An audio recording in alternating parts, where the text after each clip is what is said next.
మీ అందరికీ వందనములు. మీ అందరూ బాగున్నారా? ఈరోజు దేవుని వాక్యము యెషయా గ్రంథం 43వ అధ్యాయము 2వ వచనం.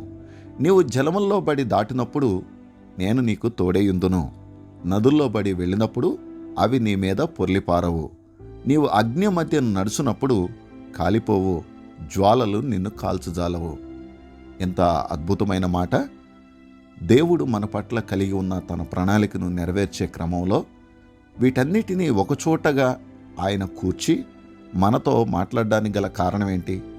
అలనాడు ఇశ్రాయేలు ప్రజలు ఐగుప్తు నుండి బయటకు వచ్చినప్పుడు, ఎర్ర సముద్రము దాటవలసి వచ్చినప్పుడు, ఆ సముద్రం దాటినప్పుడు దేవుడు వారికి తోడుగా ఉండటాన్ని బట్టి సముద్రము 2 పాయలుగా చీలిపోయి ఆరిని నేలన వారు నడిచి వెళ్ళారు. అంతేకాదు, అదే ఇశ్రాయేలు ప్రజలు పాలు తేనెలు ప్రవహించు దేశంలోనికి అడుగుపెట్టే ముందు యోర్దాను నది దాటవలసి వచ్చినప్పుడు నది నీళ్లు 2 పాయలుగా చీలిపోయినాయి.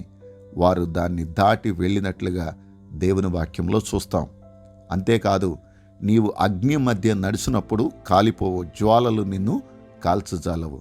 అలనాడు షడ్రకు, మెషకు, అబేద్నెగో వారు దేవుని కొరకు నిలబడినప్పుడు, దేవుని యందు విశ్వాసముంచినప్పుడు, మరణమైన జీవమైన దేవుని చేతిలోనే ఉన్నది అని వారు నమ్మి దేవుని మీద ఆధారపడినప్పుడు దేవుడు వారిని కాలిపోకుండా కాపాడి ఉన్నాడు.